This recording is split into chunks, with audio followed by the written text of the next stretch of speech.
Bonjour, tu viens de découvrir que tu as un cancer du sein et aimerais en savoir plus sur ce qui t'attend? Tu es en plein parcours et aimerais avoir des réponses à tes questions?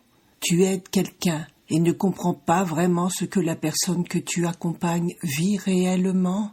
Ce podcast te donnera toutes les réponses que tu attends. Tu y trouveras, outre mon témoignage, des interviews d'intervenants divers, de paramédicaux, de thérapeutes de médecine complémentaire. Je t'y transmettrai également des conseils et des outils pratiques, souvent issus de mon expérience ou de celle d'autres malades, afin de mieux vivre et comprendre ce qui t'arrive. Je m'appelle Françoise Boutet et en 2022, j'ai vécu et vaincu 3 cancers, du sein et du poumon. Je te transmets ici tout ce que j'aurais aimé savoir, tout ce que j'ai pu glaner et tous les outils qui m'ont aidé à vivre le mieux possible cette période.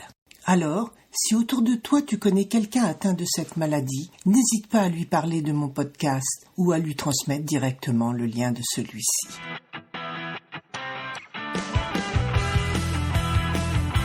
Bonjour.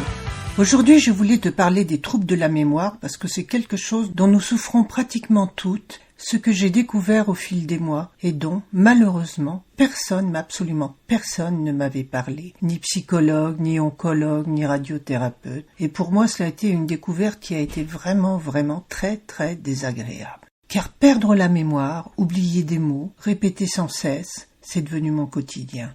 Et franchement, je me demandais ce qui m'arrivait.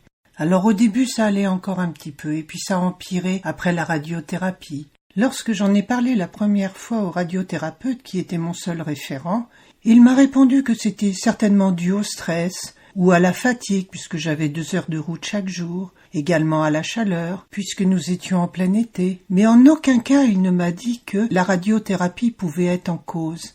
Car la radiothérapie est extrêmement cytotoxique, d'ailleurs c'est son but, et l'organisme a besoin de toutes ses forces pour se régénérer, et cela nous épuise également. Plus tard, mon médecin généraliste m'a dit que les anesthésies générales impactaient la mémoire et pouvaient créer des troubles cognitifs, ce dont j'ai souffert encore plus après ma seconde anesthésie générale. Ensuite, certains médicaments ont un impact certain. Par exemple, le tramadol, un antidouleur que j'ai pris après ma seconde opération, a été à l'origine de nombreux troubles, dont des troubles de mémoire. De même, l'antiaromatase, le létrozole que je prends en hormonothérapie, a des effets secondaires, dont les pertes de mémoire et les troubles cognitifs. Donc si tu prends des médicaments, va faire un petit tour du côté de la notice et regarde les effets secondaires. Évidemment, il ne faut pas tout prendre au pied de la lettre, mais regardez simplement si tu souffres de l'un des effets mentionnés. Et par ailleurs, j'ai une très bonne nouvelle pour toi, à savoir que l'on peut travailler afin de récupérer de la mémoire, même si cela peut demander plusieurs semaines ou plusieurs mois. Cela, je l'ai appris avec l'ergothérapeute en soins de suite, et actuellement je fais du vélo-mémoire. Car il s'est avéré que faire un exercice physique tout en stimulant sa mémoire ou ses capacités cognitives à l'aide de jeux sur une application permet de renforcer les voies neuronales, c'est-à-dire les autoroutes de la mémoire, et d'en créer de nouvelles. Donc, régulièrement, plusieurs fois par semaine, je pédale en jouant sur mon smartphone avec une application qu'elle m'a conseillée. Mais cela n'empêche que je suis extrêmement frustrée et j'en ai marre, mais à un point que je ne saurais dire, de toujours répéter, redire les mêmes choses et poser les mêmes questions.